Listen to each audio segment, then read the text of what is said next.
살다 보면 믿기 힘든 광경들이 눈앞에서 펼쳐지곤 합니다. 그중 일부는 너무도 잔혹하거나 기이해서 사실이기를 거부하고 싶어질 정도입니다. 오늘도 그런 이야기들입니다. 한 아버지가 아들을 향해 방아쇠를 당겼고 윗도리를 지적했다는 이유로 흉기를 든 이웃이 있었으며, 암 투병 중인 아내를 헌신적으로 돌본 남편은 완치된 뒤에 배신당했습니다. 듣다 보면 이유는 있지만 결국엔 도저히 이해할 수 없는 이야기들 지금부터 전해드립니다. 첫 번째 사건. 아버지가 생일날 아들을 쌌다. 2025년 7월 20일 밤 인천 송도에 위치한 한 고급 아파트에서 벌어진 이 끔찍한 비극은 단순한 가정불화가 아닌 20년간 쌓여온 뒤틀린 증오와 망상, 그리고 충격적인 복수심의 폭발로 결론지어졌습니다. 그리고 그 비극은 아이들의 눈앞에서 벌어졌습니다. 가해자 조 씨는 자신의 생일을 맞은 날 아들 C 씨의 집으로 초대받았습니다. 손주 둘과 며느리까지 함께한 가족 식사 자리. 평온한 분위기 속에서 조 씨는 케이크를 자르고 웃었습니다. 하지만 그 웃음 뒤엔 무언가 끓고 있었습니다. 오후 9시 30분경 조 씨는 편의점에 잠깐 다녀오겠다며 자리를 떴습니다. 그리고 몇 분 뒤 총기가 든 가방을 들고 다시 올라온 그는 아무 말 없이 아들에게 두 발을 발사했습니다. 이어 며느리의 지인에게도 두 번 방아쇠를 당겼지만 총은 불발됐고 조 씨는 손주들과 며느리가 숨어있는 방을 향해 다가가 문을 두드리며 위협을 가했다고 합니다. 이 모든 장면을 9살과 5살의 손주들이 보고 있었습니다. 사건 현장에서 발견된 총기는 길이 40cm의 사제 산탄총이었습니다. 조 씨는 유튜브를 통해 총기 제작법을 배웠다고 진술했으며, 그의 차량에서는 추가로 11점의 쇠파이프와 장전된 산탄 86발이 발견됐습니다. 더 충격적인 건 서울 도봉구 자택에서 발견된 15개의 사제 폭발물, 페트병에 신호를 넣고 발화장치와 타이머를 달아 연결한 형태였으며, 실제로 타이머는 7월 21일 낮 12시로 설정되어 있었습니다. 경찰은 새벽 주민 105명을 대피시킨 후 해제 작업을 벌여 큰 사고는 막았습니다. 조 씨는 범행 후 한강으로 가려 했다며 자살 시도까지 계획하고 있었던 것으로 보입니다. 조 씨는 20년 전 이혼 후 줄곧 아들과 갈등을 겪어왔다고 주장합니다. 그는 어머니와의 이혼은 아버지 때문이라는 아들의 말이 항상 가시처럼 남았다고 진술했습니다. 그는 아들이 전처의 성공과 재산을 계승하며 자신은 소외됐다고 느껴왔고, 이는 열등감과 분노로 축적된 듯 보였습니다. 그러나 유족 측의 입장은 전혀 달랐습니다. 아들의 아내와 전처 B 씨는 공개 입장문을 통해 조 씨의 주장은 허위이며, 오히려 전처는 이혼 후에도 조 씨를 위해 가게를 열어주는 등 경제적 지원을 아끼지 않았다고 밝혔습니다.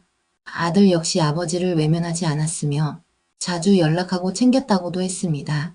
경찰은 이 사건을 단순히 한 사람을 겨냥한 살인이 아닌 가족 전체를 향한 무차별적 공격 시도였다고 보고 있습니다. 유족은 당시 조 씨가 총기 이상으로 인해 추가 범행에 실패했을 뿐 가족 모두를 살해하려 했다고 밝혔습니다. 사건 전 조 씨는 수상한 움직임도 보였습니다. 평소 주차하지 않던 세대 지정 주차구역에 낯선 차량이 며칠 전부터 보였고, 그 차에 폭발물이 실려 있었던 것으로 추정됩니다. 주민들에 따르면 조 씨는 수년간 왕래가 거의 없고 관리비도 연체의 이웃들이 나눠낸 적도 있을 정도로 고립된 생활을 해왔다고 합니다. 조 씨는 1999년 성폭행 등 강력 성범죄로 징역 2년 6개월에 집행유예 4년을 선고받은 전력이 있었습니다. 이번 총격 사건은 그런 그의 내면에 있던 폭력성과 왜곡된 분노가 극단적으로 표출된 결과였습니다. 오윤석 순천향대 경찰행정학과 교수는 이번 사건에 대해 전처에 대한 복수심이 자녀 살해로 이어진 비정상적 분노 범죄라며, 아들이 전처의 성공을 계승하는 존재로 보이며 극단적 열등감과 질투를 자극한 것 같다고 분석했습니다. 조 씨는 생일이라는 상징적 날, 아들의 초대라는 극적인 무대 위에서 살인을 저질렀습니다. 그는 극적인 타이밍을 연출하며 일종의 심리적 연극을 벌인 셈이었습니다. 피해자의 아내는 입장문을 통해 아이들을 진심으로 아끼고 사랑했던 자상한 아빠, 늘 사랑한다고 말하던 남편이었다며 오열했습니다. 그녀는 아이들이 이 충격을 딛고 살아갈 수 있도록 억울한 죽음이 왜곡되지 않도록 따뜻한 시선과 배려를 부탁드린다고 호소했습니다. 또한 신상 공개 반대 입장도 밝혔습니다. 손주들이 가해자의 얼굴을 알고 있는 상황에서 신상 공개는 2차 피해로 이어질 수 있기 때문입니다. 이 사건은 단순한 분노가 아닙니다. 20년간 품어온 왜곡된 감정, 현실을 외면한 고립된 사고방식, 그리고 철저히 계산된 시나리오. 아들을 향한 총구는 결국 자신이 만든 열등감의 결정체였는지도 모릅니다. 그리고 그 비극은 가장 축하받아야 할 날, 어린 아이들의 눈앞에서 벌어졌습니다. 그는 도대체 무엇을 복수하고 싶었던 걸까요? 가정이 아닌 자신을 불행하게 만든 모든 존재에게 총을 겨눈 건 아니었을까요? 두 번째 사건. 13년째 결혼 생활인데 혼인신고는 금지였습니다. 겉으로 보기엔 평범한 부부였고 누구보다 오랜 세월 함께한 가족이었습니다. 하지만 그 안에 숨겨진 건 사주팔자라는 이름의 맹신, 그리고 그보다 더한 폭력이었습니다. 한 여성이 있었습니다. 남편과 함께 13년을 살았고 두 아이도 낳았습니다. 하지만 그녀는 지금도 법적으로 미혼입니다. 그 이유는 단 하나, 시할머니의 사주팔자 때문이었습니다. 그녀는 라디오 상담소에 이렇게 사연을 보냈습니다. 시할머니가 사주팔자를 너무 맹신하세요. 제 사주랑 남편이 안 맞는다고 혼인신고를 못하게 하셨죠. 그래도 그냥 참고 살아왔어요. 아이도 둘이나 낳았고요. 그녀의 남편은 밖에서는 성실하고 다정한 사람이었습니다. 하지만 집안에서는 전혀 달랐습니다. 아이들 앞에서도 모욕적인 말들을 서슴없이 내뱉고 때로는 손찌검도 서슴지 않았습니다. 뺨 맞는 건 흔한 일이었어요. 몇 번은 정말 죽을 수도 있겠다는 생각에 경찰에 신고도 했죠. 하지만 그때마다 남편은 울면서 빌었어요. 아이들 생각에 또 참았어요. 그렇게 그녀는 13년을 버텼습니다. 하지만 그 끝은 너무나도 참혹했습니다. 12살 된 딸이 아버지가 엄마를 때리는 모습을 보고 직접 경찰에 신고한 겁니다. 그 사건 이후 남편은 이렇게 말했습니다. 처벌받고 말지. 너랑은 못 살겠다. 그리고 그녀를 집에서 쫓아냈습니다. 지금 그녀는 2주째 거리에서 떠돌고 있습니다. 더 끔찍한 건 남편의 행태였습니다. 아이들에게 엄마랑 연락하면 너희도 맞는다며 협박했고 밥도 제대로 주지 않았습니다. 한순간에 엄마도 집도 보호도 사라진 아이들. 그들이 지금 어떤 상태인지 누구도 모릅니다. A씨는 방송을 통해 이렇게 말했습니다. 지난 세월을 참고 가정을 지켜왔는데 이렇게 끝내고 싶진 않아요. 무엇보다 아이들이 너무 걱정돼요. 이제 정말 모든 걸 포기해야 할까요? 법률 전문가는 A씨의 사연에 대해 이렇게 설명했습니다. 사실혼 관계는 혼인신고가 없기 때문에 법적으로 이혼신고는 필요 없습니다. 다만 남편이 사실혼을 해지하겠다고 선언한 순간부터 관계는 끝난 것으로 봐야 하죠. 이어 A씨처럼 아이가 있는 경우에는 임시보호명령, 접근금지 명령 등을 신청할 수 있고 아이들의 임시양육권도 확보할 수 있습니다. 또한 재산분할과 위자료 청구도 가능합니다. 13년간 동거했고 아이도 둘입니다. 법원은 충분히 위자료와 재산분할을 인정할 수 있어요. 특히 A씨는 명백한 가정폭력 피해자입니다. 끝으로 변호사는 이렇게 조언했습니다. 남편이 아동학대를 하고 있다는 점을 입증할 증거를 모아야 합니다. 예전 사례에서는 아이가 아빠의 폭언을 직접 채집해 엄마에게 전송했던 적도 있었죠. 13년을 참고 견디고 감내했던 여성은 지금 길 위에 있습니다. 그녀를 밀어낸 건 사주도 아니고 운명도 아니었습니다. 그저 가족이라는 이름 아래 외면당했던 현실이었죠. 혼인신고를 하지 않았다는 이유로 이 모든 고통이 증발될 수는 없습니다. 이 이야기가 괜히 찜찜한 이유는 어쩌면 지금도 누군가는 같은 이유로 집 밖을 떠돌고 있을지도 모르기 때문입니다. 세 번째 사건. 3살 딸 앞에서 아내를 성폭행하고 흉기를 들이댄 남자. 멀쩡해 보이던 가족. 하지만 그 안에는 우리가 상상조차 못한 아기가 숨어 있습니다. 한 남자가 있습니다. 겉으론 평범한 40대 가장이었지만 그가 집안에서 벌려온 일들은 그 어떤 괴물보다 끔찍했습니다. 그는 자신의 아내가 단지 피곤하다고 말한 걸 이유로 화를 냅니다. 그리고 흉기를 들고 아내의 목에 들이댑니다. 그 광경을 고스란히 지켜본 건 단 3살짜리 딸이었습니다. 하지만 그보다 더 충격적인 일은 그 이전부터 벌어지고 있었습니다. 2023년 11월 강원도 횡성의 한 주택에서 이 남자는 아내가 거부 의사를 밝혔음에도 불구하고 강제로 하의와 속옷을 벗기고 성범죄를 저지릅니다. 며칠 후엔 화장실에서 용변을 보던 아내의 머리채를 잡고 또 다시 범행합니다. 그 와중에 딸과 낮잠 자던 아내에게는 장난감 봉을 이용한 성범죄도 저지릅니다. 그는 이를 단순히 기억나지 않는다거나 성기능 문제로 불가능하다고 부인했지만 재판부는 이를 단호히 일축했습니다. 아내는 수사기관과 재판에서 모두 일관되게 진술했습니다. 너무 구체적이고 사실적이라 직접 겪지 않고서는 말할 수 없는 수준이라는 게 재판부의 판단이었습니다. 심지어 그는 아이를 체벌한 혐의까지 받고 있었습니다. 엄마를 때려서 화가 났다는 이유로 잠자던 아이를 깨워 엉덩이를 때린 겁니다. 이 모든 끔찍한 일들에도 불구하고 피해자였던 아내는 재판부의 처벌을 원치 않는다는 뜻을 전했습니다. 하지만 재판부는 죄질이 너무 불량하다며 징역 2년을 선고했고 법정에서 A씨를 바로 구속시켰습니다. 아울러 성폭력, 가정폭력, 아동학대 관련 교육을 각각 40시간씩 이수하라는 명령도 내렸습니다. 현재 이 사건은 항소심으로 넘어간 상태입니다. 당신은 지금 누구와 함께 살고 있습니까? 겉으론 평범해 보이지만 가장 가까운 사람이 가장 위험할 수도 있습니다. 이 이야기가 끝나도 찜찜함은 쉽게 사라지지 않을 겁니다. 4번째 사건. 위조 지적받자 흉기 들고 튀어나온 이웃. 전남 여수의 한 조용한 건물. 2024년 8월 10일 아침 9시 23분. 평소처럼 복도를 지나가던 70대 남성 B씨는 윗옷을 입지 않고 활보하는 한 이웃을 보고 이렇게 말합니다. 형님, 여기 복도인데 윗도리는 좀 입고 다니세요.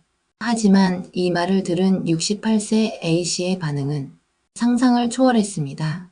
잠시 후 그는 자신의 집안에서 흉기를 챙겨 나옵니다. 그리고 아무런 망설임 없이 B씨를 향해 칼을 휘두릅니다. 복도에서 벌어진 끔찍한 공격.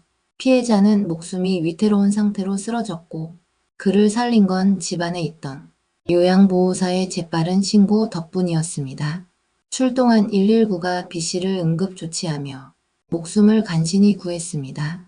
그런데 경찰에 붙잡힌 A씨는 어처구니 없는 주장을 늘어놨습니다. 내가 칼을 들고 있었는데 그 사람이 알아서 다가와 찔린 거다. 하지만 그의 주장은 곧 무너졌습니다. 놀랍게도 A씨는 이 사건 이전에도 살인 예비죄로 징역 1년형을 살았던 인물이었습니다. 2022년 발열 체크를 요구하던 사회복지사에게 흉기를 들이대려다 만류로 일단 물러났지만 이후 집에서 다시 흉기를 챙겨와 해당 사회복지사를 찾아갔던 전력이 있었던 것입니다. 재판부는 이런 전력과 폭력 성향을 모두 종합해 이 사람은 인명을 경시하고 성향을 고치려는 노력도 없다고 판단했습니다. 그래서 1심에 이어 2심에서도 징역 5년형이 그대로 유지됐고 10년간 전자발찌 착용 명령까지 내려졌습니다. 결국 사소한 말 한마디가 잠재된 분노를 폭발시키고 살인을 부를 뻔한 순간으로 이어졌던 사건이었습니다. 5번째 사건. 당신이 암 걸렸을 때 5kg 빠져가며 간병했는데 15년차 부부의 사연입니다. 남편 A씨는 아내 B씨의 폭력적인 행동으로 힘든 결혼 생활을 이어왔습니다. 분노 조절 장애를 겪던 아내는 남편에게 때리고 휴대폰을 던지는 등 폭력적인 모습을 보였지만 A씨는 그녀가 암에 걸리자 헌신적으로 간병에 나섰습니다. 시누이와 함께 아내를 돌보며 체중이 5kg이나 빠질 정도로 극진히 보살폈고 아내는 다행히 암을 완치했습니다. 그러나 암 치료가 끝난 뒤 상황은 달라졌습니다.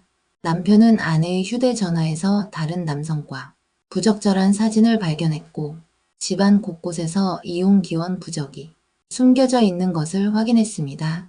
충격 속에 두 사람은 결국 이혼 소송에 들어갔고 법원은 아내의 폭력과 외도를 인정해 남편의 손을 들어줬습니다. 변호사는 이혼 과정에서 괘씸죄가 위자료와 재산분할에 영향을 미칠 수 있다며 오랜 혼인 기간에도 불구하고 남편의 기여도가 더 인정된 사례라고 설명했습니다. 또한 이혼 기원 부적은 형사처벌 대상은 아니지만 이를 이용해 협박이나 위협을 했다면 처벌 가능하다고 덧붙였습니다. 우리가 보고 듣는 이 일들이 단순히 이상하고 괴상한 사건들로 끝나지 않기를 바랍니다. 이유 있는 분노와 슬픔이 결국 비극을 낳고 맙니다. 가장 가까운 사람에게 가장 깊은 상처를 주는 일들. 오늘도 괜히 찜찜해지는 이야기들이었습니다. 계획된 분노는 우발적 살인보다 훨씬 더 무섭습니다.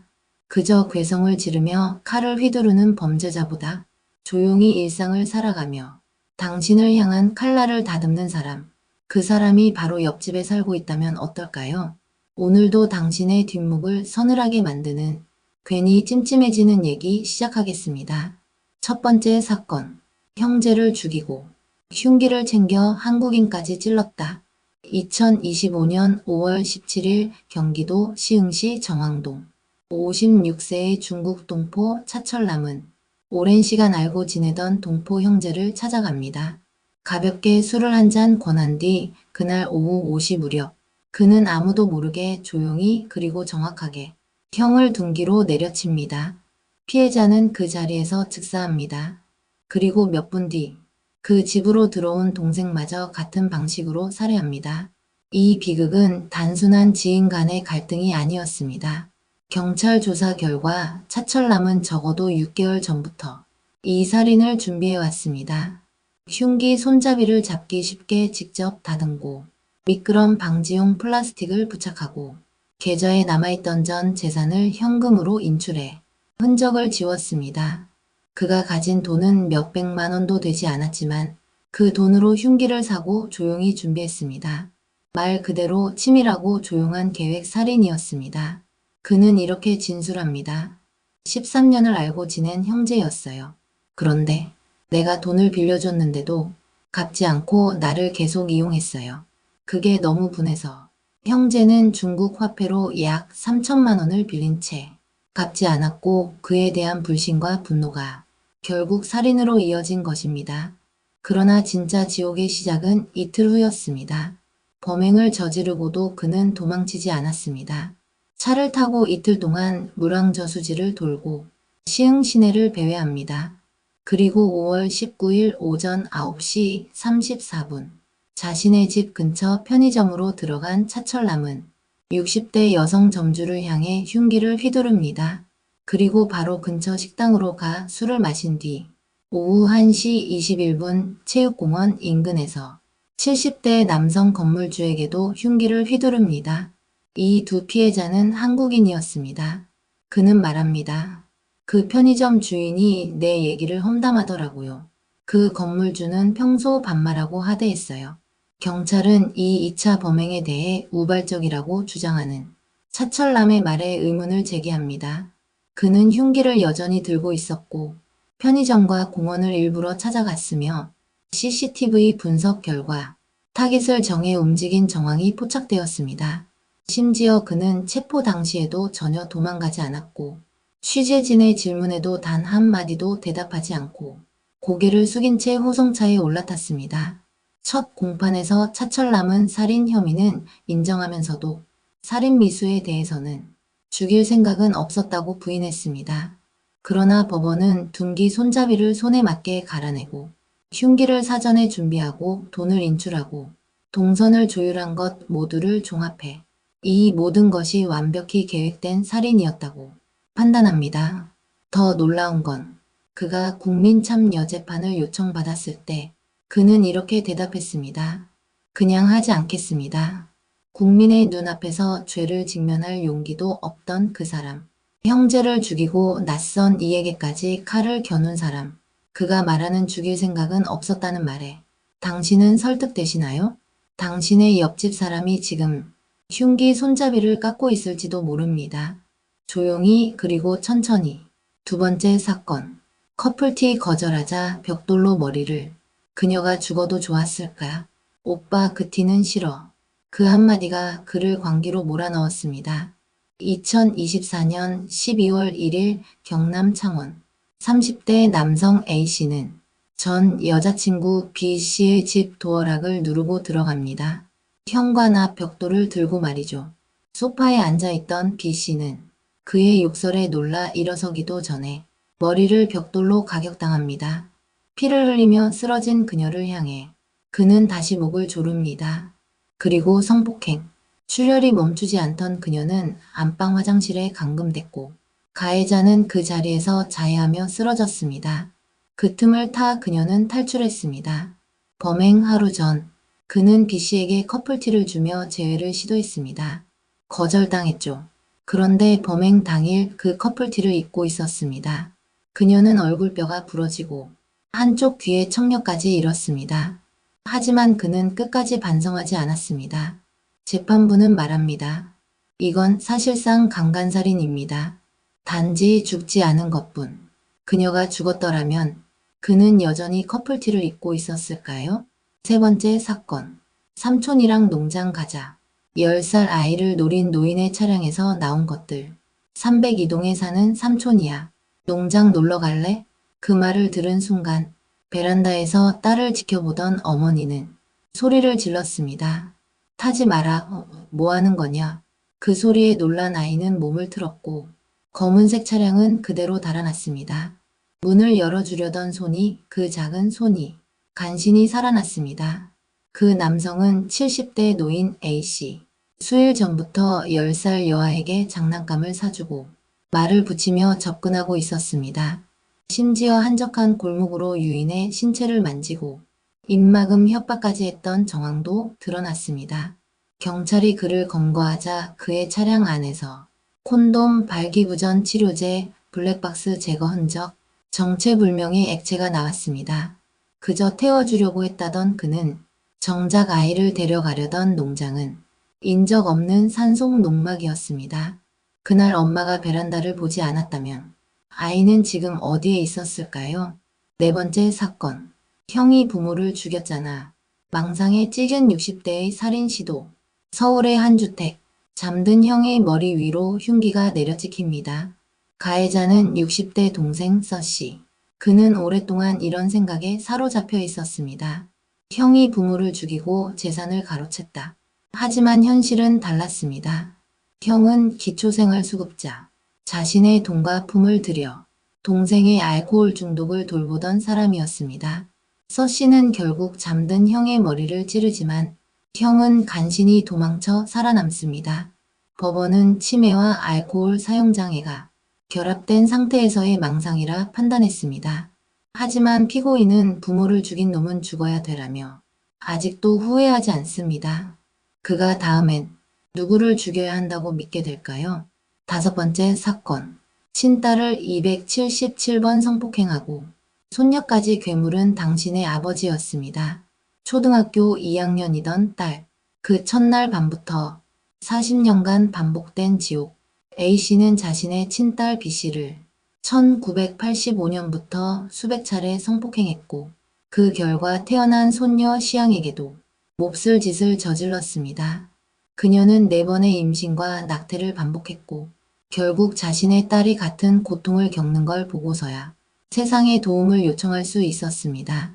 범인은 법정에서 말합니다. 술 마셔서 기억 안 난다. 차마 입에 올리기조차 괴로운 이 사건. 재판부는 징역 25년을 선고했습니다. 하지만 그는 상고합니다. 그건 너무하다고. 괴물은 얼굴을 바꾸지 않았습니다. 그는 40년 내내 아버지였습니다. 오늘도 괜히 찜찜해지셨나요? 우리는 언제나 내 일상과 끔찍한 뉴스 사이에 선을 긋고 싶지만 그 선은 생각보다 너무 얇고 너무 쉽게 무너집니다. 사람이 가장 무서운 건 갑작스럽게 미쳐버릴 때가 아니라 차분하게 미친 계획을 실행할 때입니다. 우리는 그저 바라볼 뿐입니다. 그리고 조용히 말하죠. 진짜 무서운 건 저런 사람이 우리 옆에도 있을지 모른다는 거야. 다음 이야기에서 다시 뵙겠습니다. 여기는 괜히 찜찜해지는 얘기였습니다. 그들은 법을 믿었습니다.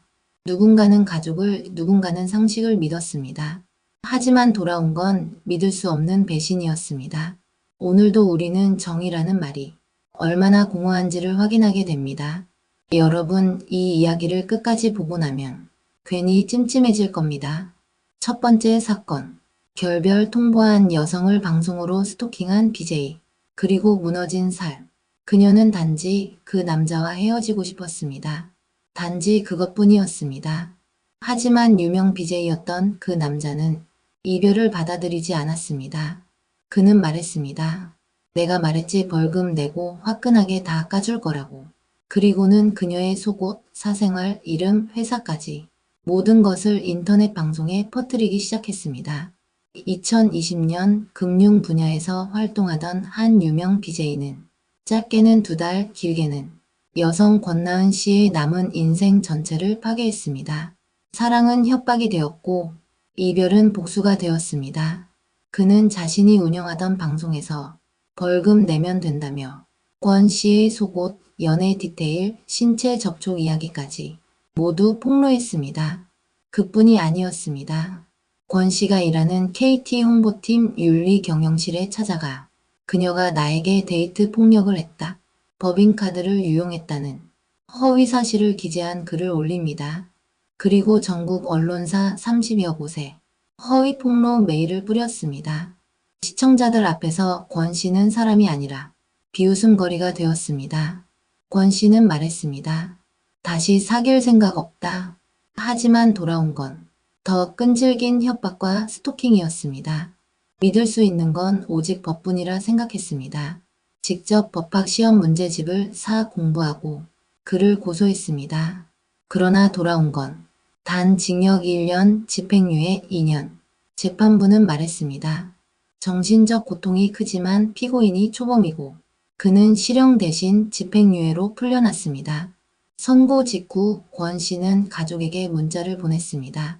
가해자는 반성하지 않았어요. 그 사람 아내가 임신 중이라 감형됐다네요. 저는 3년 동안 섬처럼 외톨이였는데 그리고 26일 뒤 권 씨는 극단적 선택을 시도합니다. 남긴 카톡 메시지는 이렇게 시작됩니다. 땡땡아, 누나가 하고 있는 재판이 있어. 네가 대신 끝까지 봐줘야 해. 그녀는 혼수 상태에 빠졌고 7개월 뒤 코로나 감염으로 끝내 세상을 떠났습니다. 그토록 바랐던 단죄는 이루어지지 않았습니다. 가해자는 2심에서도 집행유예, 3심에서도 실형은 면했습니다. 유족은 민사소송을 제기했지만 판결은 1,500만 원 배상. 그는 방송에서 말했었습니다. 명예훼손 벌금에다 민사에서 2천만 원이면 끝. 내지 뭐. 그 말은 현실이 되었습니다. 두 번째 사건. 너 때문에 가문이 망했다. 며느리를 칼로 찌른 80대 시아버지. 그는 80세였습니다. 하지만 손에는 과일칼이 아닌 사례를 품은 흉기가 들려 있었습니다. 그날 그는 며느리에게 칼을 들고 찾아갔습니다. 그리고 이렇게 말했습니다. 네가 우리 집에 와서 가문이 파탄났다. 이 칼로 네가 스스로를 찌르든지 나를 찌르라. 2024년 1월 서울의 한 가정집 51세의 며느리 B씨는 자신의 시아버지로부터 등과 어깨, 팔을 칼에 찔리는 공격을 당합니다. 범행은 손자의 비명소리로 멈췄습니다. 그가 뛰쳐나오지 않았다면 그날 며느리는 살아남지 못했을 것입니다. 그런데 이 80대 남성은 왜 며느리를 찌른 걸까요? 이유는 황당합니다. 아들이 연락을 끊었다. 그리고 그 책임이 며느리에게 있다는 망상에 사로잡혔던 겁니다. 하지만 알고 보니 이 아들은 시아버지에게 2년간 연락하지 않으면 9천만 원을 주겠다고 약속했고 정말로 돈을 주고 2년간 연락을 끊은 것이었습니다. 그 사실을 알았음에도 시아버지는 며느리에게 묻지도 따지지도 않고 칼을 들었습니다. 재판에서 그는 이렇게 주장했습니다. 그냥 과일 깎으려고 칼을 들고 갔습니다. 가볍게 찔러서 사과받고 싶었을 뿐 죽일 생각은 없었어요. 하지만 재판부는 어깨, 등, 팔 심부 깊숙한 부위를 반복적으로 찔렀으며 가슴까지 겨누려 했다. 죽을 수 있다는 걸 충분히 인식한 상태였다고 명확히 밝혔습니다. 피해자는 실제로 늑골이 부러지고 다발성 열상의 생명 위협을 받았습니다. 아들 가족과의 갈등, 금전 문제, 노인의 분노, 그 모든 이유가 칼날로 변해 며느리의 몸을 찢었습니다. 재판부는 이렇게 말했습니다. 고령이고 초범이며 범행이 미수에 그쳤고 공탁금 5천만 원을 낸 점을 참작했다. 결국 그는 징역 3년. 죽이지 못한 게 운이었는지 양심이었는지는 아무도 모릅니다.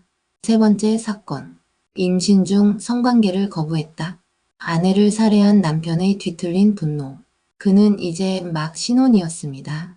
결혼한 지 3개월. 뱃속에는 아이가 자라고 있었습니다. 하지만 그날 밤 그는 자신의 아내를 목 졸라 살해했습니다. 그리고 그는 태연히 상주 역할을 하며 조문을 받았습니다. 2025년 3월 서울 강서구 30대 남성 서모 씨는 결혼한 지 불과 90일 만에 임신 중이던 아내를 살해했습니다. 아내는 그 당시 임신 초기, 몸도 마음도 예민한 시기였습니다.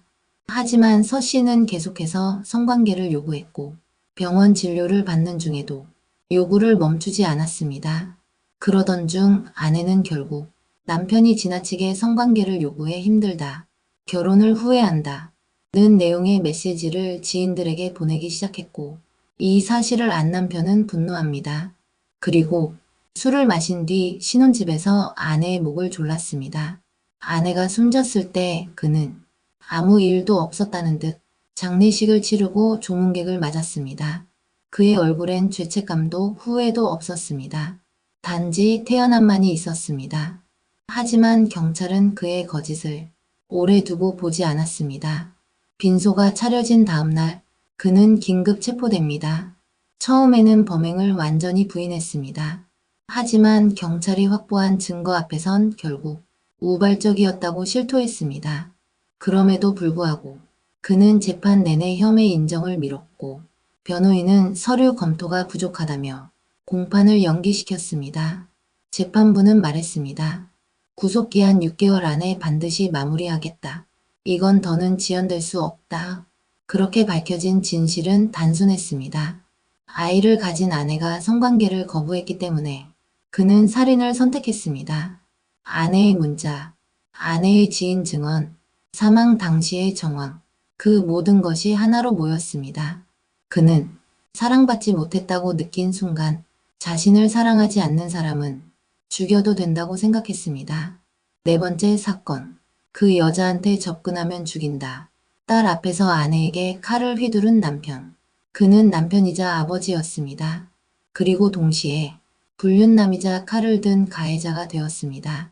그날 딸은 방에서 뛰쳐나왔습니다. 눈앞엔 부엌에서 칼을 꺼내든 아빠, 그리고 비명을 지르는 엄마가 있었습니다. 그는 소리쳤습니다.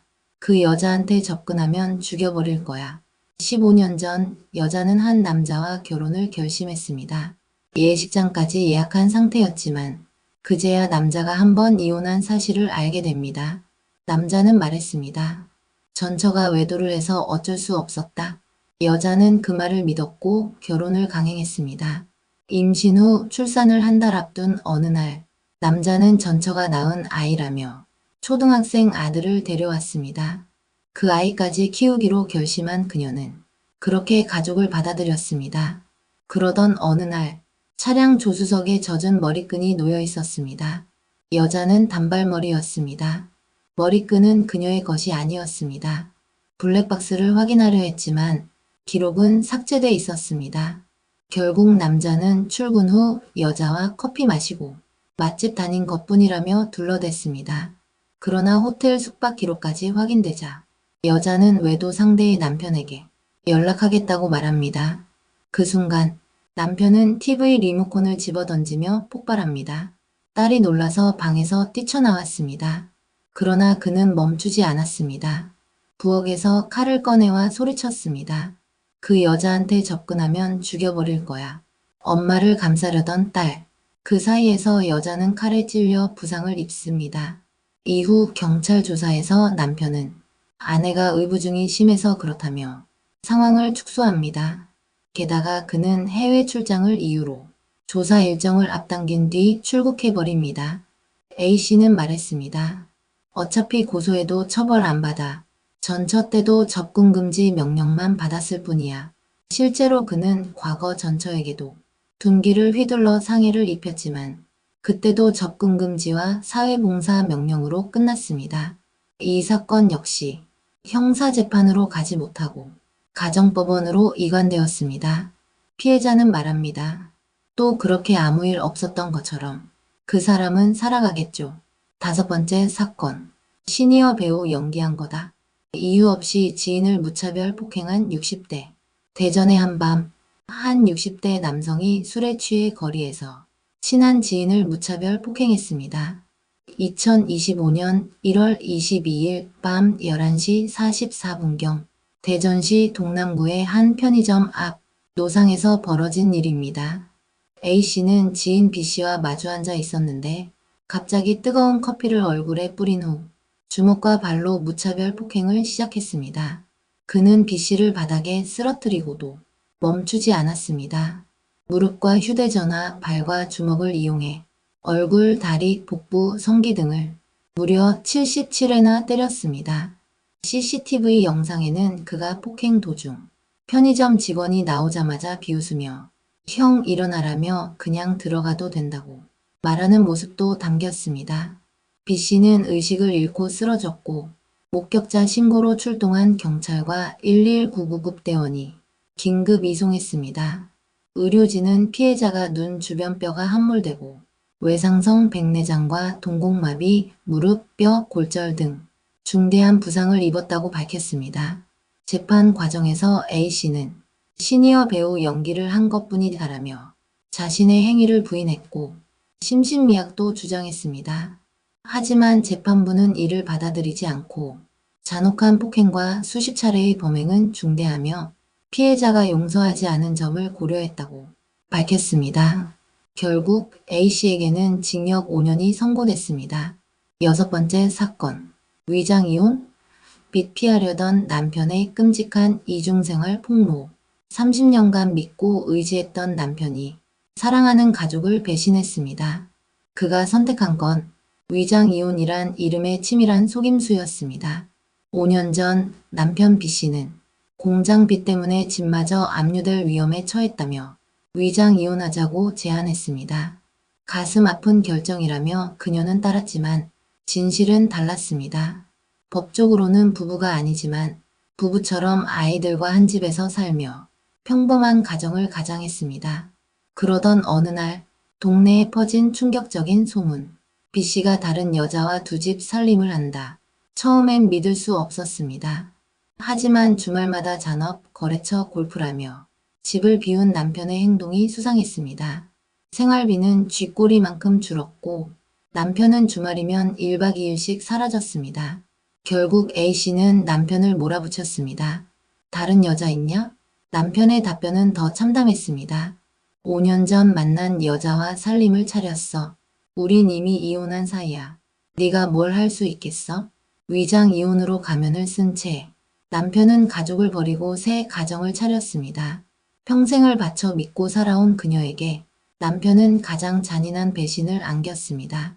법률 전문가도 충격적 현실을 설명합니다. 위장 이혼은 무효화하기 어렵지만 부부처럼 같이 살면 사실혼으로 인정돼 위자료와 재산분할 청구는 가능하다. 그러나 상처받은 그녀의 마음은 쉽게 아물지 않습니다. 가족이 가면 뒤에 감춰진 진실은 누구도 쉽게 용서할 수 없는 배신 그 자체였습니다. 7번째 사건. 아버지뻘 택시기사 폭행의 유튜브로 자랑까지. 20대 남 끝없는 범죄와 뻔뻔함. 전주 고속버스터미널 앞 한 20대 남성이 무자비하게 택시기사를 폭행했습니다. 하지만 그가 범죄를 저지른 후 보인 태도는 더욱 충격적이었습니다. 나 힘 땡땡세지? 라며 문신을 자랑하고 폭행 영상을 유튜브에 올려 수사기관과 국민을 조롱했습니다. 이름은 A씨. 그는 2023년부터 작년까지 술집에서 철제 의자와 깨진 유리컵을 던져 수차례 타인을 다치게 하는 등 잔혹한 범죄 행위를 이어갔습니다. 뿐만 아니라 성폭행 피해 여성과의 성관계 영상을 SNS에 게시해 공분을 샀습니다. 특히 지난해 2월 고속버스 터미널 앞에서 70대 택시기사를 밀쳐 넘어뜨리고 폭행하는 장면은 온 국민에게 충격을 줬습니다. 영상 속 그는 택시기사의 멱살을 잡고 넘어뜨린 뒤 문신을 자랑하며 도발적 발언을 서슴지 않았습니다. A씨는 경찰 조사 중에도 뻔뻔하게 수사기관을 농락하는 영상을 유튜브에 올리고 경찰관에게 욕설을 퍼붓는 등 법을 무시하는 태도를 보였습니다. 1심 재판부는 각 범행이 매우 중대하며 법 질서에 대한 존중보다 훼손하려는 의도가 강하다고 질타했습니다. 그럼에도 그는 반성 없이 더 무거운 형을 피하기 위해 항소했습니다. 항소심 재판부는 이를 받아들이지 않고 징역 3년 6개월의 실형을 선고했습니다. 이 세상에는 믿고 의지할 수 있는 사람들이 늘 있기를 바랍니다. 하지만 때로는 가장 가까운 사람들이 가장 큰 상처와 배신을 안기기도 합니다. 법의 허정과 솜방망이 처벌에 좌절하는 피해자들, 그리고 아직 끝나지 않은 싸움이 있습니다. 언제쯤 정의로운 세상을 만날 수 있을지 생각해 봅니다. 오늘 소개한 사건들이 또다시 여러분의 마음을 꽤 찜찜하게 해드렸습니다. 당신은 오늘 하루를 어떻게 보내셨나요? 반복되는 일상 속에서 스쳐 지나가는 사람들, 그 속에 감춰진 수많은 사연들. 우리는 생각보다 더 자주 누군가의 어두운 그림자와 아주 가까운 곳에 서 있습니다. 겉으로 보기엔 아무렇지 않은 얼굴, 평범한 하루지만 그 안에는 결코 평범하지 않은 이야기들이 숨어 있죠. 누군가의 삶이 무너지는 데엔 단 한순간이면 충분합니다. 그 한순간은 언제나 조용히, 하지만 깊고 날카롭게 다가오죠. 오늘도 당신 곁에 스며들지도 모를 들여다보는 것만으로도 괜히 찜찜해지는 이야기들. 지금부터 시작합니다. 첫 번째 사건. 돈 잃고 분노 폭발. 처음 본 여성을 무참히 살해한 이지연. 2025년 3월 2일 거센 비가 내리던 밤. 충남 서천에서 평범한 하루를 보내던 여성 A씨는 운동을 나갔다가 다시 집으로 돌아오지 않았습니다. 평소와는 다른 기척의 가족은 이상함을 감지했고 결국 실종 신고로 이어졌습니다. 그로부터 6시간 후 A씨는 인도 옆 공터에서 이불에 덮인 채 싸늘한 시신으로 발견되었습니다. 루틴처럼 살아온 그녀의 죽음은 모두를 충격에 빠뜨렸고 경찰은 인근 CCTV를 분석해 검은 옷을 입고 A씨의 뒤를 쫓는 남성의 모습을 확보했습니다. 그 남성의 정체는 서천군 행정복지센터에서 12년간 근무해 온 34세 이지연. 그는 지적장애가 있었지만 성실하고 밝은 성격으로 알려진 인물이었습니다. 체포 직후 그는 정신질환으로 인한 우발적인 범행이라 주장했지만 그의 휴대폰 메모장에는 세상을 원망한다, 누군가를 해하고 싶다는 기록이 남아 있었고 그가 피해자 외에도 무작위로 타깃을 물색하던 정황이 포착됐습니다. 가상화폐 투자로 인한 사기 피해와 대출 거절, 사회에 대한 분노와 자포자기가 그를 무차별 살인의 길로 이끌었습니다. 그는 피해자를 흉기로 수차례 찔러 살해한 뒤 시신을 이불로 덮고 증거를 유기하며 사건을 은폐하려 했습니다. 경찰은 그의 범행이 단순한 충동이 아니라 준비된 살인이라 판단하고 신상 정보를 공개했습니다. 재판부는 이지연에게 무기징역과 보호관찰 명령을 내렸으며 심신미약 주장은 받아들여지지 않았습니다. 유족들은 극심한 트라우마에 시달리고 있으며 이런 묻지마 살인이 다시는 반복되지 않기를 호소했습니다. 타인의 삶에 무작위로 칼끝을 들이댄 이지연. 그가 휘두른 칼날은 단지 한 사람만을 죽인 것이 아닙니다. 평범했던 하루 그 일상의 믿음을 산산조각 냈습니다. 두 번째 사건. 의정부 스토킹 피해자 살인사건. 2025년 7월 26일 경기 의정부시의 한 노인보호센터 50대 여성 A씨가 홀로 근무하던 중 흉기에 찔려 숨진 채 발견됐습니다. 범인은 다름 아닌 그녀를 지속적으로 스토킹했던 60대 남성 B씨였습니다. 그는 A씨와 1년간 직장 동료였고 퇴사 이후에도 계속해서 연락하며 집 앞까지 찾아가는 등 스토킹을 이어갔습니다. A씨는 총 3번에 걸쳐 112에 신고했고 경찰은 경고 및 긴급 응급 조치, 스마트워치 지급 등 조치를 취했지만 모든 건 허사였습니다. 범행 당일 A씨는 스마트워치를 착용하지 않고 핸드백 고리에 걸어두었던 탓에 긴급 신고를 하지 못했고 결국 그녀는 홀로 죽음을 맞이해야 했습니다. B씨는 범행 후 수락산으로 도주했다가 이튿날 숨진 채 발견되었습니다. 경찰은 사건 발생 직후 CCTV와 신고 이력 등을 통해 B씨를 유력 용의자로 특정하고 추적에 나섰습니다. 스토킹은 반복적이었고 경찰은 지난 3월 B씨에게 경고 조치를 내렸으며 5월에는 문자 3회를 이유로 스토킹 경고장을 발부했습니다. 그러나 검찰은 잠정 조치를 기각했습니다. 이유는 지속적이지 않다는 것. 실제로 B씨는 피해자의 집까지 찾아갔고 현행범으로 체포되기까지 했지만 구속되지 않았습니다. 경찰은 반성하고 동종 전과가 없다는 이유로 불구속 수사를 택했고 이 선택이 결국 비극을 불렀습니다. 스토킹은 예고된 범죄였습니다. 그런데도 그 신호를 3번이나 놓친 결과 한 명의 여성이 죽었습니다. 괜히 찜찜한 게 아니라 무섭게 무책임한 현실입니다. 3번째 사건. 허위 간병 알바로 여성을 납치 감금 성폭행한 20대 남성. 2025년 1월 9일 서울 관악구 신림동 30대 여성 A씨는 중고 거래 앱 당근에서 하반신 마비 여자아이 간병 알바라는 글을 보고 선한 의도로 지원했습니다. 알바 조건은 파격적이었습니다. 하루 60만원, 실금 무지는 가평. 픽업도 해준다는 말에 A씨는 안심하고 해당 남성의 차량에 올라탔습니다. 하지만 그 순간부터 그녀의 지옥은 시작됐습니다. 가해자 안모 씨는 아무 직업 없이 서울에 머물던 중 허위 구인글을 올려 여성을 유인했고 A씨를 경기도 가평의 한 펜션으로 데려가 2박 3일간 감금하고 성폭행했습니다. 범행 전 그는 범행 장소와 도구를 미리 준비했고 이는 명백한 계획범죄였습니다. 재판부는 안 씨에게 징역 10년을 선고하며 성폭력 치료 프로그램 80시간 이수, 신상 공개, 취업 제한 등의 처분을 내렸습니다. 그러나 안 씨는 형량이 무겁다며 항소했습니다. 찝찝하고 무섭다던 누리꾼들의 직감은 틀리지 않았습니다. 선의와 신뢰를 악용한 범죄는 이렇게 무서운 결과를 낳았습니다. 4번째 사건. 이주 노동자를 결박하고 지게차로 옮긴 한국인. 2025년 2월 전남 나주의 한 벽돌 공장에서 스리랑카 출신 이주 노동자 A씨는 믿기 힘든 일을 겪었습니다. 그는 벽돌 더미와 함께 비닐에 결박된 채 지게차로 옮겨졌고 그 모습을 동료들이 사진으로 남기며 조롱했습니다.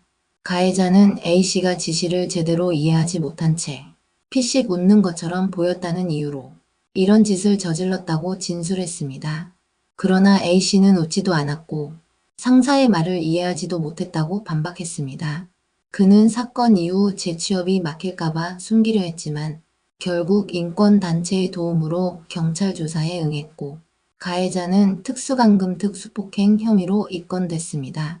현재 A씨는 전남의 한 종교시설에서 머무르고 있으며 새로운 일자리를 기다리고 있습니다. 출입국법상 3개월 내 새 일자리를 찾지 못하면 강제 출국될 수 있는 그는 여전히 불안정한 처지입니다. 설령 웃었다 해도 그것이 결박과 조롱의 이유가 될 수는 없습니다. 이 사건은 한국 사회의 이주 노동자에 대한 몰이해와 차별을 여실히 보여주는 사례입니다. 5번째 사건. 자녀 살해, 극단적 형태의 가정폭력, 비슷한 분노범죄 늘어날 것. 60대 남성이 사제 총기로 자신의 아들을 살해하는 충격적인 사건이 발생했습니다. 이번 범행은 단순한 가족 다툼이 아닌 극단적 형태의 가정폭력이라는 분석이 나오고 있으며 노인 인구의 증가와 가족 해체 현상으로 인해 앞으로도 유사한 가족 내 분노 범죄가 늘어날 것이라는 우려가 제기되고 있습니다. 경찰에 따르면 피해자 A씨는 조사 과정에서 가정 불화가 있었고 매달 300만 원을 생활비로 받다가 끊기면서 화가 났다는 취지로 진술했습니다. 그러나 유족 측은 생활비를 끊은 적도 없고 가족 간의 별다른 갈등도 없었다고 반박했습니다. 경찰은 현장에 있던 며느리와 손주 역시 살해하려 했던 정황을 토대로 살인미수 혐의도 추가해 수사하고 있습니다. A씨가 범행 원인을 가족에게 돌린 점을 고려할 때 열등감과 피해망상에 사로잡혔을 가능성이 높습니다. 전문가들은 이번 사건이 개인의 일탈이 아닌 고령화 사회와 가부장제 붕괴라는 사회적 변화가 반영된 구조적 범죄라고 진단합니다. 임명호 단국대 심리학과 교수는 상대적 박탈감이 이번 범죄와 깊이 연관돼 있다며 가족 중심의 유교 문화가 해체되면서 노년기에 가족들이 떠나가는 상황이 생기고 이를 준비하지 못한 채 맞닥뜨리면 분노와 좌절감을 경험하게 된다고 설명했습니다. 그는 이어 고령화가 빠르게 진행되면서 앞으로 이런 형태의 사건이 더욱 증가할 가능성이 크다고 내다봤습니다. 허민숙 국회 입법조사처 입법조사관도 피의자는 가족을 통제하고 장악하려 했으나 그러한 통제가 더 이상 통하지 않는 상황에 부딪혔을 것이라며 전통적 가부장제는 남성들이 경제력을 기반으로 가족을 지배했지만 그 기반이 무너지면서 열등감과 피해의식이 커졌을 가능성이 크다고 분석했습니다. 또한 그는 성별 고정관념에 구애받지 않는 사회였다면 이런 압박감으로부터 자유로울 수 있었을 것이라며 다양한 삶의 양식을 존중하는 성평등 사회로 나아가는 것이 비슷한 비극의 반복을 막는 길이라고 강조했습니다. 사회적으로 소외된 노인들이 정서적 고립과 우울증을 겪으며 가족을 대상으로 한 분노 범죄가 늘어날 가능성도 큽니다. 실제로 지난달 인천과 부산에서 60대 남성들이 가족을 상대로 흉기를 휘두른 사건들이 잇따랐습니다. 경찰 관계자는 예전에는 젊은 층의 흉기 범죄가 많았으나 최근에는 중장년층 이상에서 발생하는 비율이 더 높아지고 있다고 밝혔습니다. 곽금주 서울대 심리학과 교수는 경제적 의존과 통제력 상실을 경험하는 고령 부모들은 배신감과 원망을 느낄 수 있다며 체력과 사회적 지위가 떨어지면서 노년기에 절망과 좌절이 심화되고 가족 관계에서 끊을 수 없는 갈등이 더욱 악화된다고 설명했습니다. 보건복지부 조사 결과 우리나라 65세 이상 노인 중 20% 이상이 우울증을 겪고 있으며 이는 자살, 폭력, 자해, 충동으로 이어질 수 있다고 합니다. 임명호 교수는 경제적 자립뿐 아니라 정서적 기반도 함께 마련해야 한다며 가족 외에도 자신을 지지해줄 사회적 네트워크를 확보하는 것이 분노와 박탈감을 줄이는데 매우 중요하다고 조언했습니다. 오늘도 우리는 평범한 하루 속에서 이런 일을 마주합니다. 어디서부터 잘못된 걸까요? 우리가 함께 들여다본 이야기들, 그 속에는 인간이라는 존재가 가진 이중성과 어두움, 그리고 참혹한 선택들이 고스란히 담겨 있습니다. 누군가는 가정 안에서, 누군가는 아무 말 없이 지나치던 길목에서, 또 다른 누군가는 끝내 외면당한 자리에서 끔찍한 결정을 내렸습니다. 그리고 그들의 이야기는 우리에게 속삭입니다. 이건 남의 일이 아니야. 너도 언젠가 이 어둠의 가장자리에 서게 될 수도 있어. 하지만 우리가 이 이야기를 외면하지 않고 끝까지 들여다보는 이유는 단 하나. 어쩌면 그 찜찜함 속에 우리가 놓쳐선 안 될 진실이 숨어 있기 때문일지도 모릅니다. 오늘도 시청해 주셔서 감사합니다. 우리는 다음 이야기에서 다시 마주하겠습니다. 그때까지 부디 평범하고 무사한 하루를 보내시길 바랍니다. 사람이 사람을 죽이는 이유는 너무나도 일상적일 때가 있습니다. 이별, 분노, 가족, 사랑, 그리고 돈. 그 평범한 단어들 뒤에 숨겨진 끔찍한 얼굴들. 오늘도 여러분의 일상에 스멀스멀 스며드는 괜히 찜찜해지는 얘기 시작하겠습니다. 첫 번째 사건. 날 무시해서 전 연인 살해한 대전 20대 남. 그는 평범한 20대 남성이었습니다. 하지만 어느 날 그 마음속엔 하나의 생각이 깊게 뿌리 내렸습니다. 그 여자가 날 무시했어. 2025년 7월 29일 낮 12시 8분 대전 서구 괴정동. 30대 여성 B씨는 평소처럼 일상으로 향하고 있었지만 그 길목 어딘가엔 이미 죽음이 기다리고 있었습니다. 전 연인 A씨가 흉기를 손에 쥔 채 숨어 있었기 때문입니다. A씨는 무시당했다는 생각에 사로잡혀 있었습니다. 이별 후에도 집요하게 따라다니며 오토바이를 피해자 명의로 불법 리스하고 공유 차량 역시 그녀의 이름으로 빌려가며 접근을 시도했습니다. 그리고 그날 A씨는 준비한 흉기로 전 연인을 공격합니다. 치밀하게 계획된 살인이었습니다. 흉기를 미리 구입했고 도주용으로는 오토바이와 차량, 심지어 렌터카까지 확보해 놓았습니다. 범행 후 그는 사라졌습니다. 하지만 다음날 믿기 힘든 장면이 벌어집니다. 피해자의 장례식장에 찾아온 A씨. 피해자 남자친구인데 빈소가 어디예요?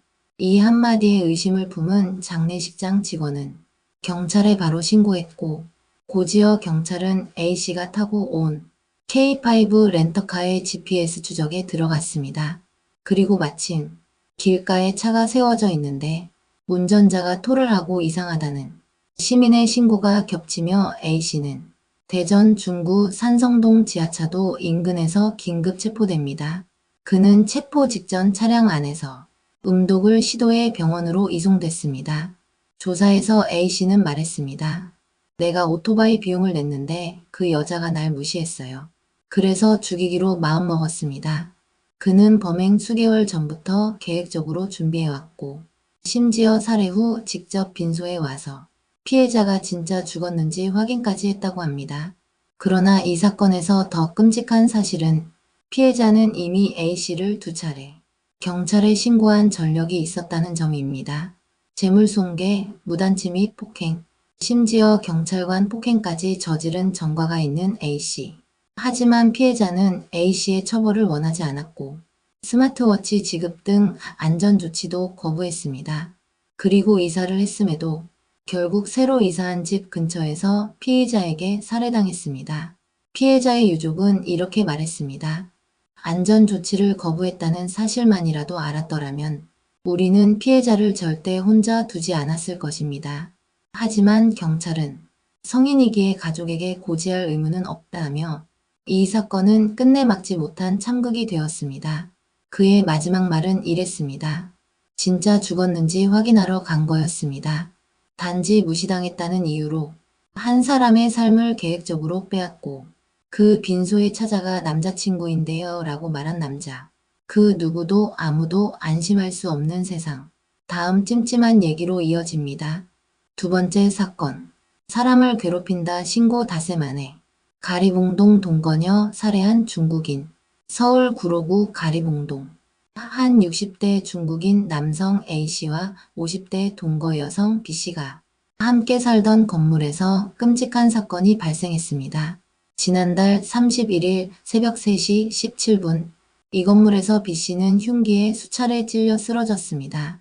신고를 받고 출동한 경찰은 B씨를 병원으로 이송했으나 안타깝게도 그녀는 끝내 숨을 거두었습니다. 경찰 조사 결과 A씨는 피해자에게 이별을 통보하자 B씨가 시칼을 들고 위협했다고 진술했습니다. 그는 칼을 빼앗은 뒤 찔렀다고 주장했지만 피해자의 과거 신고 기록이 이번 사건의 충격을 더욱 크게 만들었습니다. B씨는 과거에도 2차례 경찰에 신고한 적이 있었습니다. 2023년 6월에는 넘어지면서 뼈가 부러졌다며 A씨의 폭행 사실을 신고했지만 그때 A씨는 벌금형만 선고받았습니다. 게다가 사건 발생 닷새 전에도 사람을 괴롭힌다, 금방 전화한다라는 내용으로 경찰의 도움을 요청했으나 피해자는 결국 연락을 끊고 혼자 잠들어야만 했습니다. A씨는 사건 당일 새벽에도 피해자를 찾아가 흉기를 휘둘렀고 결국 B씨는 병원으로 옮겨졌지만 목숨을 잃고 말았습니다. 체포된 A씨는 구속 전 피의자 신문을 위해 법정에 섰으나 왜 살해했나, 흉기는 본인의 것이냐 등의 질문에는 답하지 않은 채 법정에 들어섰습니다. 경찰 관계자는 과거에도 신고가 있었고 여러 차례 대응했음에도 불구하고 참극으로 이어졌다며 안타까움을 전했습니다. 반복된 경고와 신고에도 멈추지 않은 폭력, 결국 한 생명을 앗아간 사건이었습니다. 7글자 사람이 괴롭힌다. 그 짧은 말 한마디로 누군가는 구조 신호를 보낸 것일지도 모릅니다. 하지만 그 신호를 흘려보낸 사회는 그 대가로 한 생명을 잃었습니다. 그 누구든 그 어디서든 당신이 보낸 마지막 신호는 누군가에게 닿고 있는 걸까요? 세 번째 사건. 남편의 외도의심 50대 아내 사위까지 가담해 흉기 난동. 인천 강화군 화도면 한적한 새벽 1시. 평소 별거 중이던 50대 남편 C씨가 잠들어 있던 카페 안으로 아내 A씨와 사위 B씨가 몰래 들어갔습니다. 그들은 단순한 다툼이 아닌 사전에 계획된 살인 시도를 실행했습니다. A씨는 흉기를 들고 C씨의 얼굴과 팔, 그리고 신체 중요 부위를 향해 반복적으로 찔렀습니다. 사위 B씨는 끈과 테이프를 이용해 C씨를 결박하며 장모의 범행을 도왔습니다. C씨는 몸부림을 치며 결박을 풀고 가까스로 카페 밖으로 나가 지나가던 택시를 세워 119에 신고할 수 있었습니다. 병원으로 옮겨진 C씨는 여러 차례 수술을 받았고 다행히 생명에는 지장이 없으나 잘린 부위 회복 여부는 불투명한 상태였습니다. 경찰 조사에서 A씨는 남편의 외도가 의심돼 범행했다고 진술했습니다. 사위 B씨는 장모님이 장인 어른을 찾으러 가자고 해서 따라갔다. 혼내주러 간 줄 알았다고 말하며 혐의를 일부 부인했지만 현장 CCTV와 피해자 진술로 인해 공범으로 확인됐습니다. 이 사건이 더욱 충격적인 이유는 범행 당시 카페에는 피해자와 가해자 2명, 3명만 있었다는 사실입니다. 또한 A씨의 어린 자녀들도 집에 있었지만 직접적인 가담은 없었던 것으로 파악됐습니다. 남편의 외도 의심이 가족을 살인 현장으로 몰고 갔습니다. 사랑과 신뢰 대신 증오와 폭력이 자리한 순간 일가족의 일상은 순식간에 악몽으로 변했습니다. 심지어 사위까지 가담한 이 사건은 우리가 가까운 사람들에게조차 경계심을 놓아서는 안 된다는 끔찍한 교훈을 남깁니다. 네 번째 사건. 부모 폭행하다 형한테 맞자 가족 3명 살해한 30대. 경기 김포시 하성면의 한 단독주택 지난달 10일 조용하던 주택 안에서 벌어진 참극. 36세 A씨는 자신의 부모와 형을 흉기로 살해한 혐의를 받고 있습니다. 경찰이 현장에 도착한 것은 사건 발생 이튿날 오전 10시 54분 A씨 어머니의 직장 동료가 집 앞에 핏자국이 있다며 신고한 뒤였습니다. 그가 발견한 것은 방 안에서 숨진 아버지와 형, 부엌에서 사망한 어머니였습니다. 모두 사후 강직 상태, 이미 손 쓸 수 없는 상태였습니다. 현장에는 A씨가 사용한 것으로 추정되는 흉기와 핏자국이 그대로 남아 있었고 국과수는 흉기에 의한 상처로 사망한 것으로 추정한다고 경찰에 보고했습니다. 조사 결과 A씨는 사건 당일 자신을 걱정하는 부모를 폭행하다가 형에게 맞자 격분하여 아버지와 형을 먼저 살해하고 오후 1시 이후 집에 돌아온 어머니까지 살해한 것으로 드러났습니다. A씨는 프리랜서로 웹사이트 제작 일을 하다가 일감이 끊겨 6월 중순부터 무직 상태로 부모 집에서 생활해 왔습니다. 또 범행 전 인터넷에서 정신병 살인 관련 기사와 정보를 검색한 것으로 확인됐습니다. 그는 경찰 조사에서 형이 훈계해서 화가 나 우발적으로 범행했다고 주장했습니다. 지난달 13일 구속 전 피의자 신문에서는 모자와 마스크로 얼굴을 가린 채 출석했으며 피해자들한테 미안하지 않냐는 취재진 질문에 아무 답도 하지 않아 충격을 더했습니다. 가족이라는 이름으로 품어야 할 사람들을 손으로 흉기로 해친 이 사건. 우발적이라던 주장 뒤에 숨겨진 차가운 살인은 인간 내면의 폭력성과 통제되지 않는 분노가 얼마나 위험한지를 보여줍니다. 가까운 관계라 해서 안전을 믿어서는 안 된다는 섬뜩한 경고를 남깁니다. 5번째 사건. 안말기 동생 보험금 노린 누나 설계사와 공모. 강원도 원주 2023년 4월 말기암으로 위독한 동생의 생명을 두고 가까운 가족이 보험금 수억 원을 노린 충격적 사건이 드러났습니다. 50대 A씨는 혈변과 복수로 위중한 상태였던 동생 C씨가 숨질 경우 2억 원의 보험금을 자신 명의로 받을 수 있도록 보험에 가입한 혐의로 재판에 넘겨졌습니다. 공범인 보험설계사 B씨는 동생의 건강 상태를 악용해 보험 가입을 돕고 C씨의 직업과 몸무게까지 조작한 것으로 드러났습니다.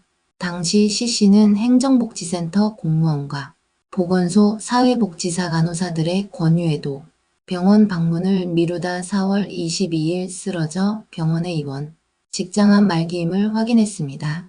하지만 그 전 보험 계약은 이미 체결되어 있었고 A씨는 동생의 사망보험금을 청구하려 했습니다. 그러나 보험사는 보험 사기 가능성을 의심해 지급을 거부했습니다. 재판 과정에서 드러난 문자 내용은 더욱 충격적이었습니다. A씨와 B씨가 주고받은 문자에는 눈 뜨고 볼 수 없을 만큼 부었다고 하길래 내가 대판해버림. 이참에 동생 죽으면 엄마도 그만 갈 길 갔음 좋겠어 등 동생의 생명보다 금전적 이익을 우선한 태도가 그대로 남아 있었습니다. 춘천지법 항소심은 이를 근거로 A씨가 보험계약 당시 C씨의 건강이 매우 위독했음을 인식했다고 판단했습니다. 재판부는 망인의 건강 상태를 제대로 고지하지 않고 계약을 체결한 후 보험금을 청구한 행위는 보험사기방지법 구성요건에 해당한다며 A씨에게 원심과 같은 징역 6개월, 집행유예 1년을 선고했습니다. B씨 역시 원심과 동일하게 벌금 300만 원 형이 선고되었습니다.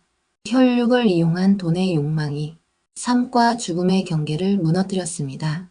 눈앞에서 고통받는 동생을 두고 보험금을 노린 계획은 가족 간의 신뢰마저 깨뜨리는 탐욕이 얼마나 잔혹한지를 여실히 보여줍니다.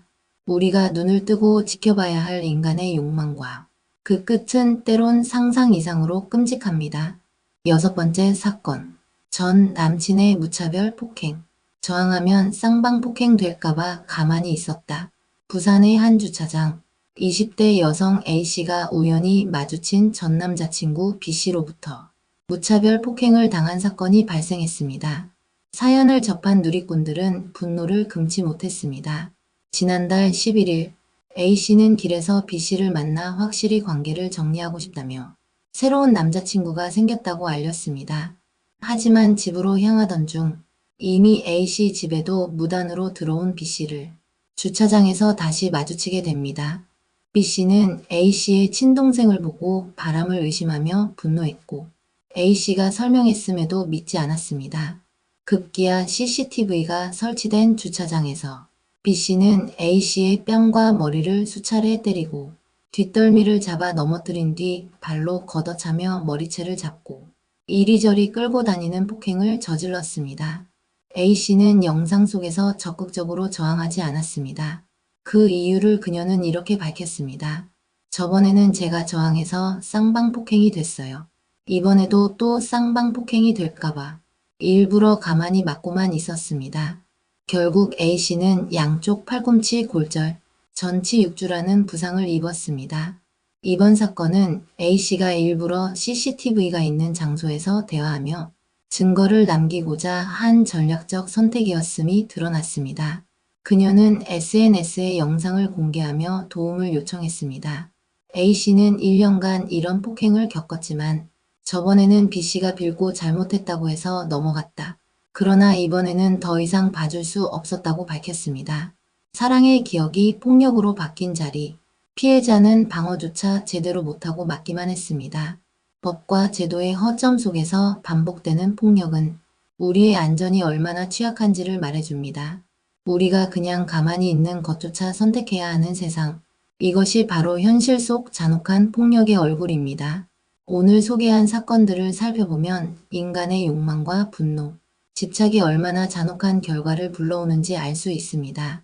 사랑이라 믿었던 감정이 살인을 부르고 가족이라는 끈이 오히려 폭력과 배신으로 이어지고 돈과 보험이라는 욕심이 동생의 죽음까지 노리는 무서운 계획으로 변했습니다. 그리고 일상 속에서 반복되는 폭력, 쌍방폭행이라는 제도의 허점 때문에 피해자가 방어조차 제대로 못하는 현실까지. 우리는 정말 안전한 세상에 살고 있는 걸까요? 오늘도 우리는 뉴스 속 사건들을 보며 놀라지만 내 주변과 내 일상 속 안전을 다시 한번 점검해야 합니다. 괜히 찜찜해지는 이 이야기들 단순한 뉴스가 아니라 우리의 경각심을 깨우는 경고일지도 모릅니다.